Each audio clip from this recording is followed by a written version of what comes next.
Iran ಮತ್ತು ಟ್ರಂಪ್ಗೆ ಈಗ Khamenei ಒಂದು ಖಡಕ್ ವಾರ್ನಿಂಗ್ ಕೊಟ್ಟಿದ್ದಾರೆ. ಏನು ಕೊಟ್ಟಿದ್ದಾರೆ ಗೊತ್ತಾ? ಇರಾನ್ಗೆ ಈಗ ಖಮೇನಿ ಅವರು ಇರಾನ್ ಮೂಲಕವಾಗಿ ಅವ್ರು ಹೇಳ್ತಿರೋದು ಟ್ರಂಪ್ಗೊಂದು ಸೂಚನೆ, ನಮ್ಮ ಮೇಲೆ ದಾಳಿ ಮಾಡಿ ಇಸ್ರೇಲ್ ದೊಡ್ಡ ತಪ್ಪು ಮಾಡಿಬಿಟ್ಟಿದೆ ಅಂತ.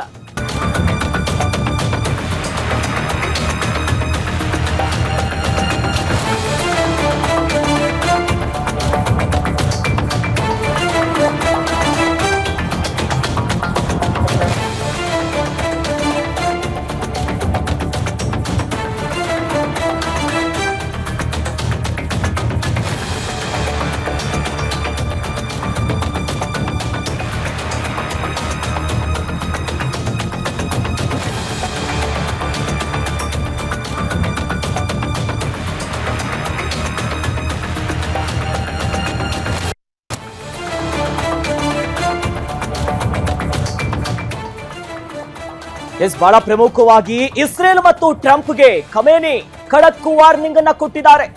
ನಮ್ಮ ಮೇಲೆ ದಾಳಿ ಮಾಡಿ ಇಸ್ರೇಲ್ ದೊಡ್ಡ ತಪ್ಪು ಮಾಡಿಬಿಟ್ಟಿದೆ, ನಾವು ಯಾವುದೇ ಕಾರಣಕ್ಕೂ ಕೂಡ ಶರಣಾಗೋದಿಲ್ಲ. ಇರಾನಿನ ಸರ್ವೋಚ್ಚ ನಾಯಕ ಖಮೇನಿ ವಾರ್ನಿಂಗ್ ಕೊಟ್ಟಿರೋದು, ಹುತಾತ್ಮರ ಬಲಿದಾನವನ್ನ ವ್ಯರ್ಥ ಮಾಡೋದಕ್ಕೆ ನಾವು ಬಿಡೋದಿಲ್ಲ. ಇರಾನ್ ಮೇಲೆ ದಾಳಿ ಮಾಡಿದ ಇಸ್ರೇಲ್ಗೆ ಶಿಕ್ಷೆ ಕಟ್ಟಿಟ್ಟ ಬುತ್ತಿ ಖಚಿತ ಅನ್ನೋದಾಗಿ ಈಗ ವಾರ್ನಿಂಗ್ ಕೊಟ್ಟಿದೆ. ಜೊತೆಯಲ್ಲಿ ಇಸ್ರೇಲ್ಗೆ ಅಮೆರಿಕ ಶಸ್ತ್ರಾಸ್ತ್ರಗಳ ನೆರವನ್ನ ನೀಡಬಾರದು ಕೊಟ್ಟಿದ್ದಾರೆ. ಈಗಾಗಲೇ ನೆರವು ನೀಡಿದ್ದಲ್ಲಿ ಸರಿಪಡಿಸಲಾಗದಂತಹ ಹಾನಿ ಉಂಟಲಾಗಿದೆ, ಮಾಡ್ತೀವಿ ನಾವು. ಅಮೆರಿಕದ ಅಧ್ಯಕ್ಷ ಡೊನಾಲ್ಡ್ ಟ್ರಂಪ್ಗೂ ಕೂಡ ಖಮೇನಿ ಎಚ್ಚರಿಕೆ ಕೊಟ್ಟಿದ್ದಾರೆ. ಇಲ್ಲಿ ಈಗಾಗಲೇ ಟ್ರಂಪ್ ಇರಾನಿನ ಸರ್ವೋಚ್ಚ ನಾಯಕ ಖಮೇನಿಗೆ ಈಗಾಗಲೇ ವಾರ್ನಿಂಗ್ ಕೊಟ್ಟಿದ್ದಾರೆ. ಶರಣಾಗತಿ ಬಿಟ್ಟರೆ ನಿಮ್ ಬೇರೆ ಆಪ್ಷನ್ ಇಲ್ಲ, ಹಿಂದಕ್ಕೆ ಸರೀರಿ, ಜೀವ ಉಳಿಸ್ಕೊಳ್ಳಿ ಅನ್ನುವಂತ ಸಂದೇಶ ಹೋಗಿತ್ತು. ಅದರ ಬೆನ್ನಲ್ಲೇ ಇರಾನ್ ಈಗ ಬಹಳ ಪ್ರಮುಖವಾಗಿ ಅಧಿಕೃತವಾಗಿ ಟ್ವೀಟ್ ಮಾಡಿದ್ದಾರೆ ಖಮೇನಿ ಅವರು. ಏನು US ಪ್ರೆಸಿಡೆಂಟ್ ನಮ್ಮನ್ನ ಥ್ರೆಟನ್ ಮಾಡ್ತಿದ್ದಾರಲ್ಲ, ನಾವು ಇದಕ್ಕೆಲ್ಲ ಬಗ್ಗಲ್ಲ, ನಮ್ಮ ಮೇಲೆ ದಾಳಿ ಮಾಡಿ ತಪ್ಪು ಮಾಡಿದೆ ಇಸ್ರೇಲ್, ಅದಕ್ಕೆ ಸರಿಯಾದಂತ ಪಾಠ ನಾವು ಕೊಡ್ತೀವಿ ಅನ್ನೋದಾಗಿ ಇಸ್ರೇಲ್ ಮತ್ತು ಟ್ರಂಪ್ ಇಬ್ಬರಿಗೂ ಕೂಡ ಎಚ್ಚರಿಕೆ ಕೊಟ್ಟಿದ್ದಾರೆ. ಇವೆಲ್ಲ ಗಮನಿಸ್ತಾ ಇದ್ರೆ ಮಹಾ ಮಹಾ ಮಹಾ ಒಂದು ಯುದ್ಧಕ್ಕೆ ಕಾರಣ ಆಗುತ್ತಾ ಅಂತ.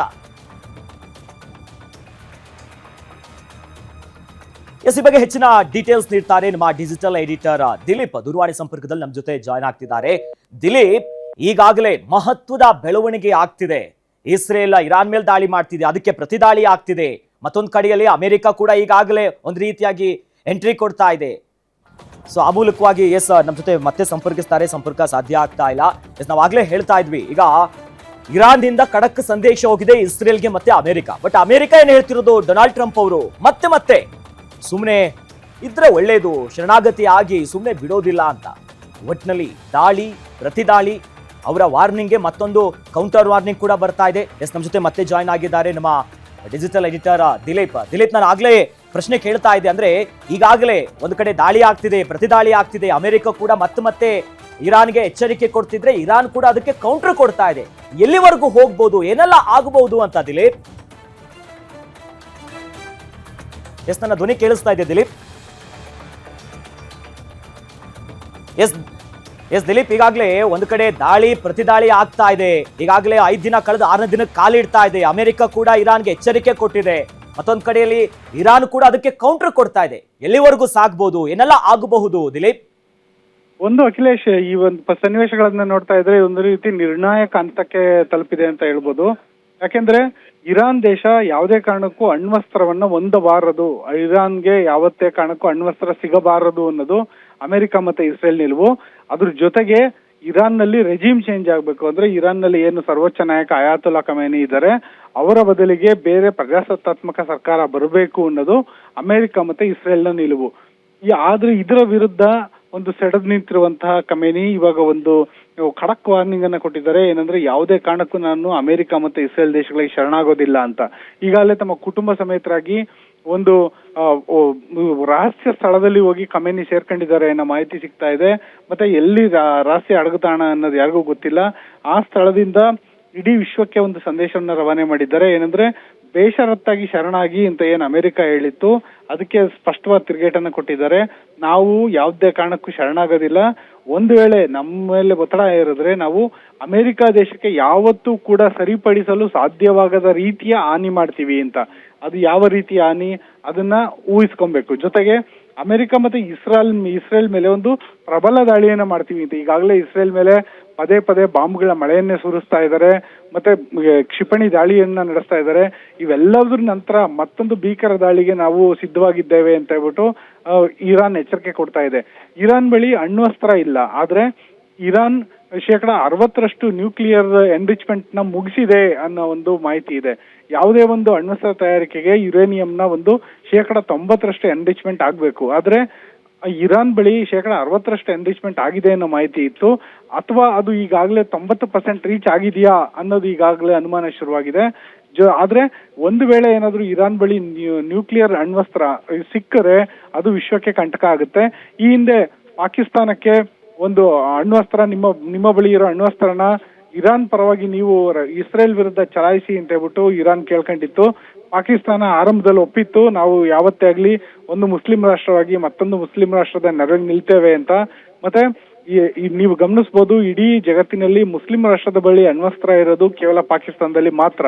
ಹಾಗಾಗಿ ಒಂದು ಮುಸ್ಲಿಂ ರಾಷ್ಟ್ರವಾದ ಇರಾನ್ ಸಂಕಷ್ಟದಲ್ಲಿರುವಾಗ ಮತ್ತೊಂದು ಮುಸ್ಲಿಂ ರಾಷ್ಟ್ರವಾದ ಪಾಕಿಸ್ತಾನ ನೆರವಿಗೆ ನಿಲ್ಲುತ್ತೆ ಅಂತ ಹೇಳ್ಬಿಟ್ಟು ಭಾವಿಸಲಾಗಿತ್ತು. ಆದ್ರೆ ಪಾಕಿಸ್ತಾನ ಉಲ್ಟಾ ಹೊಡೆದಿದೆ. ಈ ಮೂಲಕ ಇವಾಗ ಇರಾನ್ ಜಾಗತಿಕ ಮಟ್ಟದಲ್ಲಿ ಏಕಾಂಗಿಯಾಗಿದೆ. ಆದ್ರೆ ರಷ್ಯಾ ಬೆಂಬಲ ಕೊಡಬಹುದಾ ಇರಾನ್ಗೆ ಅನ್ನೋ ಒಂದು ಅನುಮಾನಗಳು ಇದೆ. ಜೊತೆಗೆ ಈಗಾಗಲೇ ಚೀನಾ ದೇಶ ಒಂದು ಸಾಕಷ್ಟು ಯುದ್ಧೋಪಕರಣಗಳನ್ನು ಹೊತ್ತ ವಿಮಾನ ಈಗಾಗಲೇ ಇರಾನ್ ತಲುಪಿದೆ ಅಂತಾನೂ ಮಾಹಿತಿ ಇದೆ. ಹಾಗಾಗಿ ಈ ಒಂದು ಪರಿಸ್ಥಿತಿ ಈಗ ಯುದ್ಧದ ಒಂದು ತುದಿಗಾಲಲ್ಲಿ ನಿಂತಿದೆ. ಯುದ್ಧಕ್ಕೋಸ್ಕರ ಎಲ್ಲ ರಾಷ್ಟ್ರಗಳು ತುದಿಗಾಲಲ್ಲಿ ನಿಂತಿದ್ದಾವೆ ಅನ್ನೋ ಸನ್ನಿವೇಶ ಇದೆ.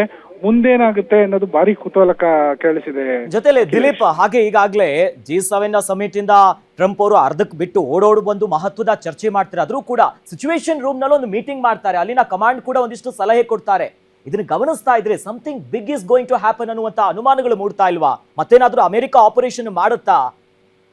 ಹೌದು ಅಖಿಲೇಶ್, ಏನಂದ್ರೆ ಈ G7 ಅನ್ನೋ ಒಂದು ಪ್ರತಿಷ್ಠಿತ ಶೃಂಗಸಭೆ. ಈ ಶೃಂಗಸಭೆ ಏನಂದ್ರೆ G7 ಅಂದ್ರೆ ವಿಶ್ವದ 7 ಅತ್ಯಂತ ಶಕ್ತಿಶಾಲಿ ರಾಷ್ಟ್ರಗಳ ಒಂದು ಶೃಂಗಸಭೆ. ಈ ಶೃಂಗಸಭೆಯನ್ನೇ ಬಿಟ್ಟು ಅಮೆರಿಕ ಅಧ್ಯಕ್ಷ ಡೊನಾಲ್ಡ್ ಟ್ರಂಪ್ ಅವರು ಮಧ್ಯದಲ್ಲಿ ನಿರ್ಗಮಿಸ್ತಾರೆ ಅಂದ್ರೆ ಅದು ಭಾರಿ ಊಹಾಪೋಹ ಕಾರಣ ಆಗಿತ್ತು. ಈ ಕುರಿತಾಗಿ ರಷ್ಯಾ ಅಧ್ಯಕ್ಷ ಇಮಾನ್ಯುಯಲ್ ಮ್ಯಾಕ್ರಾನ್ ಅವರೊಂದು ಟ್ವೀಟ್ ಮಾಡಿದ್ರು. ಏನಂದ್ರೆ ಅಮೆರಿಕ ಅಧ್ಯಕ್ಷರು ಈ ರೀತಿ ಹೋಗೋದಕ್ಕೆ ಕಾರಣ ಏನು?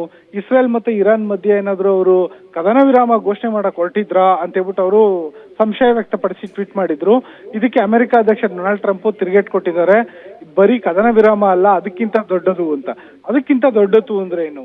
ಈಗಾಗಲೇ ವಾರ್ ರೂಮ್ ನಲ್ಲಿ ಸಭೆಯನ್ನ ಕೂಡ ಡೊನಾಲ್ಡ್ ಟ್ರಂಪ್ ನಡೆಸ್ತಾ ಇದ್ದಾರೆ. ಅದಕ್ಕಿಂತ ದೊಡ್ಡದು ಅಂದ್ರೆ ಅಮೆರಿಕ ತಲೆಯಲ್ಲಿ ಏನು ನೋಡ್ತಾ ಇದೆ? ಅದು ಇಸ್ರೇಲ್ಗೆ ಬೆಂಬಲವಾಗಿ ನಿಂತು ರಷ್ಯಾ ಮೇಲೆ ಇನ್ವೇಷನ್ ಮಾಡುತ್ತಾ, ಅಂದ್ರೆ ರಷ್ಯಾ ಮೇಲೆ ಒಂದು ಮಿಲಿಟರಿ ಕಾರ್ಯಾಚರಣೆ ಶುರು ಮಾಡುತ್ತಾ, ರಷ್ಯಾ ಒಂದು ಇರಾನ್ ನೆಲಕ್ಕೆ ಅಮೆರಿಕ ಮತ್ತೆ ಇಸ್ರೇಲ್ನ ಒಂದು ಸೇನಾಪಡೆಗಳು ನುಗ್ಗುತ್ವಾ ಅನ್ನೋ ಪ್ರಶ್ನೆನೂ ಇದೆ. ಜೊತೆಗೆ ಒಂದು ವೇಳೆ ಏನಾದ್ರು ಅಮೆರಿಕ ಮತ್ತೆ ಇಸ್ರೇಲ್ನ ಸೇನಾಪಡೆಗಳು ಏನಾದ್ರು ಇರಾನ್ ನೆಲಕ್ಕೆ ನುಗ್ಗಿದ್ರೆ ಆಗ ರಷ್ಯಾ ಇರಾನ್ ಪರವಾಗಿ ನಿಲ್ಲುತ್ತಾ ಅಂತಾನೂ ಒಂದು ಪ್ರಶ್ನೆ ಇದೆ. ಒಂದು ವೇಳೆ ಏನಾದ್ರು ರಷ್ಯಾ ಏನಾದ್ರು ಇರಾನ್ ಪರವಾಗಿ ನಿಂತ್ರೆ ಆಗ ಅದು ದೊಡ್ಡ ಮಟ್ಟದ ಯುದ್ಧಕ್ಕೆ ಕಾರಣ ಆಗುತ್ತೆ. ಅದು ವಿಶ್ವ ಯುದ್ಧಕ್ಕೆ ನಾಂದಿ ಹಾಡಿದ್ರು ಅಚ್ಚರಿ ಇಲ್ಲ ಅಖಿಲೇಶ್. ಜೊತೆಲಿ ಈ ಎಲ್ಲ ಮಹತ್ವದ ಬೆಳವಣಿಗೆ ಆಗ್ತಿದೆ. ಸಾರ್ವಜನಿಕರಂದ್ರೆ ಸಾಮಾನ್ಯರಿಗೆ ಒಂದು ಪ್ರಶ್ನೆ ಇರುವಂತದ್ದು, ಇಷ್ಟೆಲ್ಲ ಎಲ್ಲಾದ್ರೂ ಇನ್ನಷ್ಟು ತಾರಕಕ್ಕೆ ಹೋದ್ರೆ ಪೆಟ್ರೋಲ್ ಡೀಸೆಲ್ ಬೆಲೆ ಇನ್ನಷ್ಟು ಜಾಸ್ತಿ ಆಗ್ಬೋದಾ? ಗೋಲ್ಡ್ ರೇಟ್ ಹೆಚ್ಚಾಗ್ಬೋದಾ? ಇನ್ನು ಆರ್ಥಿಕವಾಗಿ ದೊಡ್ಡ ಹೊಡೆತ ಬೀಳ್ಬೋದಾ ಅಂತ ಏನೆಲ್ಲ ಆಗ್ಬೋದು ಆರ್ಥಿಕವಾಗಿ ಲೆಕ್ಕಾಚಾರ ಹಾಕ್ತಾ ಹೋಗೋದಾದ್ರೆ? ಖಂಡಿತ ಅಖಿಲೇಶ್, ಏನಂದ್ರೆ ಈಗ ಯಾವುದೇ ಒಂದು ಯುದ್ಧ, ಅದರಲ್ಲೂ ಮಧ್ಯಪ್ರಾಚ್ಯದಲ್ಲಿ ಏನು ಮಿಡ್ಲ್ ಈಸ್ಟ್ ಅಂತ ಕರೀತಾರೆ, ಆ ರಾಷ್ಟ್ರಗಳಲ್ಲಿ ಅರಬ್ ರಾಷ್ಟ್ರಗಳ ಒಂದು ಅಕ್ಕಪಕ್ಕದಲ್ಲಿ ಅರಬ್ ರಾಷ್ಟ್ರಗಳಿದ್ದಾವೆ. ತೈಲ ಒಂದು ಸಮೃದ್ಧವಾದ ಪ್ರದೇಶ ಅದು. ಅಷ್ಟೇ ಅಲ್ಲ, ಜಗತ್ತಿನ 20% ತೈಲ ಸಾಗಾಟ ಇರಾನ್ನ ಪಕ್ಕದಲ್ಲಿರುವ ಸಮುದ್ರದಲ್ಲೇ ಸಾಗುತ್ತೆ. ಒಂದು ವೇಳೆ ಏನಾದ್ರು ಯುದ್ಧ ಭೀಕರ ಸ್ವರೂಪ ಪಡೆದುಕೊಂಡ್ರೆ ಖಂಡಿತವಾಗಿಯೂ ಪೆಟ್ರೋಲ್ ಮತ್ತು ಡೀಸೆಲ್ ಬೆಲೆ ಏರಿಕೆ ಆಗೋದ್ರಲ್ಲಿ ಯಾವುದೇ ಅನುಮಾನ ಇಲ್ಲ. ಈಗಾಗಲೇ ಕಚ್ಚಾ ತೈಲದ ಬೆಲೆ ಪ್ರತಿ ಬ್ಯಾರಲ್ಗೆ $75ಗೂ ಹೆಚ್ಚಾಗಿದೆ. ಮೊದಲು $65 ಇತ್ತು, ಈಗಾಗಲೇ $10 ಜಂಪ್ ಆಗಿದೆ. ಇನ್ನೆಷ್ಟು ಹೆಚ್ಚಾಗುತ್ತೆ ಅಂತ ಹೇಳ್ಬಿಟ್ಟು ಗೊತ್ತಿಲ್ಲ. ಜೊತೆಯಲ್ಲೇ ಯಾವಾಗ ಡಾಲರ್ ಮೌಲ್ಯ, ಪೆಟ್ರೋಲ್ ಕಚ್ಚಾ ತೈಲದ ಬೆಲೆ ಹೆಚ್ಚಾಗುತ್ತೆ ಅವಾಗ ಡಾಲರ್ ಬೆಲೆ ಕೂಡ ಹೆಚ್ಚಾಗುತ್ತೆ.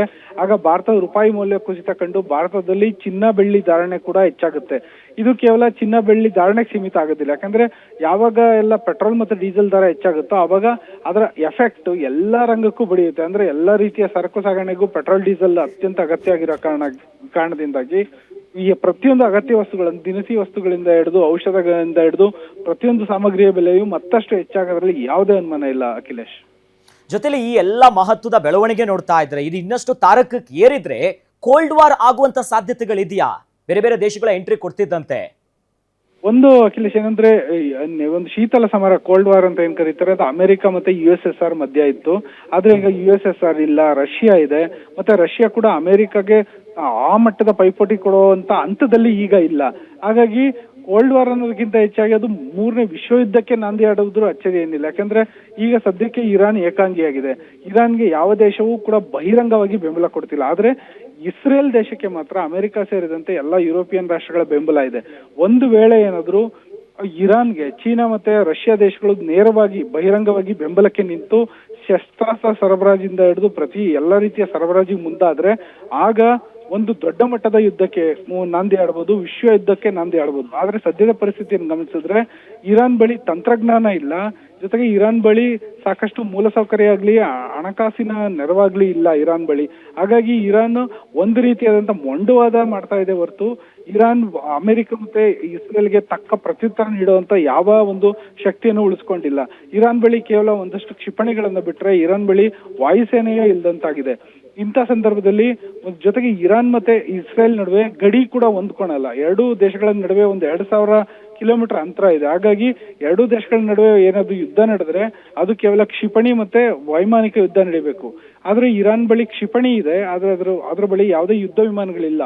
ಹಾಗಾಗಿ ಈ ಯುದ್ಧದಲ್ಲಿ ಇಸ್ರೇಲ್ ಈಗಾಗಲೇ ಮೇಲ್ಗೈ ಸಾಧಿಸಿದೆ, ಮುಂದಿನ ದಿನಗಳಲ್ಲೂ ಮೇಲ್ಗೈ ಸಾಧಿಸೋದು ಶತಸಿದ್ಧ ಅಂತ ಹೇಳ್ಬೋದು ಅಖಿಲೇಶ್.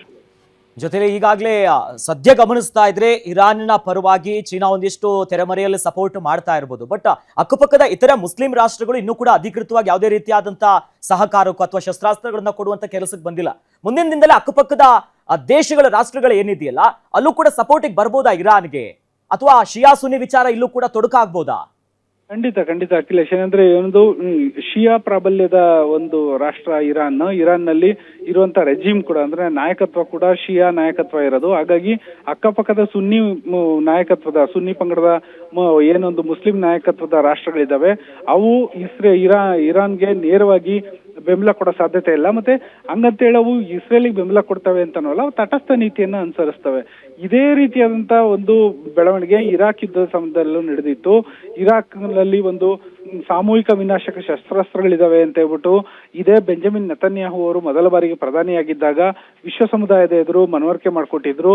ಜೊತೆಗೆ ಇರಾಕ್ನ ನಾವು ಸದ್ದಾಂ ಹುಸೇನ್ ಏನಿದ್ದಾರೆ ಅವರ ಸದ್ದಡಗಿಸದಲ್ಲೇ ಇದ್ರೆ ಇಡೀ ವಿಶ್ವಕ್ಕೆ ಕಂಟಕ ಕಾದಿದೆ ಅಂತ ಹೇಳಿದ್ರು. ಹಾಗಾಗಿ ಇರಾಕ್ ಮೇಲೆ ದೊಡ್ಡ ಮಟ್ಟದ ಸಮರ ಸಾರಿ ಸದ್ದಾಂ ಹುಸೇನ್ ಅವರ ಹತ್ಯೆ ಮಾಡಲಾಯಿತು. ಆಮೇಲೆ ನೋಡಿದ್ರೆ ಅಲ್ಲಿ ಯಾವುದೇ ಸಾಮೂಹಿಕ ವಿನಾಶಕ ಶಸ್ತ್ರಾಸ್ತ್ರಗಳು ಇರಾಕ್ ನಲ್ಲಿ ಸಿಗಲೇ ಇಲ್ಲ. ಇವತ್ತು ಕೂಡ ಇರಾಕ್ ತುಂಬಾ ಹೀನಾಯ ಸ್ಥಿತಿಯಲ್ಲಿದೆ. ಮುಂದಿನ ದಿನಗಳಲ್ಲಿ ಇರಾಕ್ನ ಹಾದಿಯಲ್ಲೇ ಇರಾನ್ ಕೂಡ ಸಾಗುತ್ತಾ ಅನ್ನೋ ಒಂದು ಆತಂಕನೂ ಇದೆ. ಯಾಕಂದ್ರೆ ಇವರು ಹೇಳ್ತಿರೋದು ಸದ್ಯದ ಮಟ್ಟಿಗೆ ಇರಾನ್ ನಲ್ಲಿ ಅಣ್ವಸ್ತ್ರ ತಯಾರಿ ಆಗ್ತಿದೆ ಅಂತ. ಆದ್ರೆ ಇರಾನ್ ಯಾವತ್ತೂ ತನ್ನಲ್ಲಿ ಅಣ್ವಸ್ತ್ರ ಇದೆ ಅಂತ ಹೇಳಿಲ್ಲ, ಅಣ್ವಸ್ತ್ರ ತಯಾರಿ ಮಾಡ್ತಿದೀವಿ ಅಂತಾನು ಹೇಳಿಲ್ಲ. ಒಂದು ವೇಳೆ ನಾವು ಯುರೇನಿಯಂ ಎನ್ರಿಚ್ಮೆಂಟ್ ಮಾಡಿದ್ರು ಕೂಡ ಅದು ಶಾಂತಿ ಉದ್ದೇಶಕ್ಕೆ ಅಂದ್ರೆ ಇಂಧನ ತಯಾರಿಕೆಗೆ ಅಂತಾನೆ ಇರಾನ್ ಹೇಳ್ತಾ ಇದೆ. ಆದ್ರೆ ಅಮೆರಿಕ ಸೇರಿದಂತೆ ಇಸ್ರೇಲ್ ಸೇರಿದಂತೆ ಅದರ ಮಿತ್ರ ರಾಷ್ಟ್ರಗಳು ಮಾತ್ರ ಆರೋಪ ಮಾಡ್ತಿರೋದು ಇರಾನ್ ಬಳಿ ಅಣ್ವಸ್ತ್ರ ಇದೆ ಅಥವಾ ಅಣ್ವಸ್ತ್ರ ತಯಾರಿಗೆ ಸಿದ್ಧತೆ ನಡೀತಿದೆ ಅಂತ. ಹಾಗಾಗಿ ದಾಳಿ ನಡೀತಾ ಇದೆ. ಒಂದು ವೇಳೆ ಇರಾಕ್ ಮಾದರಿಯಲ್ಲೇ ಇರಾನ್ ಮೇಲೂ ದಾಳಿ ನಡೆಸಿ ಇರಾನ್ ನಲ್ಲಿ ಈ ಒಂದು ಏನು ಅಯಾತುಲ್ಲಾ ಖಮೇನಿ ಇದ್ದಾರೆ ಅವರ ಆಡಳಿತನ ಮುಗಿಸಿ ಒಂದು ವೇಳೆ ಅಯಾತುಲ್ಲಾ ಖಮೇನಿ ಅವ್ರನ್ನ ಜೀವಂತವಾಗಿ ಅಥವಾ ಮೃತರಾಗಿ ಅವ್ರನ್ನ ಹತ್ಯೆ ಏನಾದ್ರು ಮಾಡಿದ್ರೆ ಮತ್ತೆ ಇರಾನ್ ಕೂಡ ಇರಾಕ್ ರೀತಿಯಲ್ಲೇ ಒಂದು ಅರಾಜಕ ರಾಷ್ಟ್ರವಾಗೋದ್ರಲ್ಲಿ ಯಾವುದೇ ಅನುಮಾನ ಇಲ್ಲ ಅಖಿಲೇಶ್. ಎಸ್, ಧನ್ಯವಾದಗಳು ದಿಲೀಪ್ ತಮ್ಮೆಲ್ಲ ಮಾಹಿತಿಗೆ.